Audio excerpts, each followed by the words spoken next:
Hello, Deepa रेसिपीच्या YouTube चॅनलमध्ये सर्वांचे खूप खूप स्वागत आहे। तर आज मी मसाला ताक कसं बनवायचं आहे ते सांगणार आहे। अगदी झटपट होते व वेळही खूप कमी लागते आणि आता ऊनही खूप पडत आहे आणि उन्हाळ्यामध्ये हे थंडगार पेय प्यायलाच पाहिजे। तर चला तर मग आता मी सांगते। आपल्याला फ्रेश दही घ्यायचं आहे। दही हे घरी बनवलेलं आहे, मी विकतचं दही आणलेलं नाही। व आपल्याला एक मिक्सरचं भांडं लागणार आहे। मिक्सरच्या भांड्यामध्ये दही हे 3 ते 4 चमचे घ्यायचे आहे। तुम्हाला किती ताक बनवायचं आहे त्यानुसार तुम्ही घेऊ शकता। आणि ताकाचे फायदे तर तुम्हाला सर्वांनाही माहिती आहे। ताक हे आपल्या शरीराला खूप फायदेशीर आहे आणि ताक पिल्याचे तर खूप मोठे फायदे आहे आपल्या शरीराला।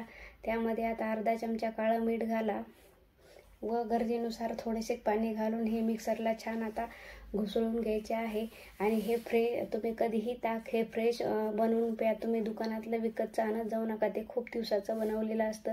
त्यामुळे असं हे घरच्या घरी अगदी कमी वेळामध्ये फ्रेश ताक बनवून प्यायचे, हे शरीराला खूप छान असते।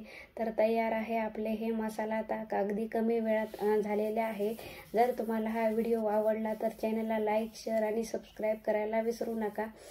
उन्हाळ्यामध्ये आता हे सर्वांनी ताक प्यायलाच पाहिजे आणि दुपारच्या वेळी ताक पिल्याने शरीराला खूप थंडावा मिळतो।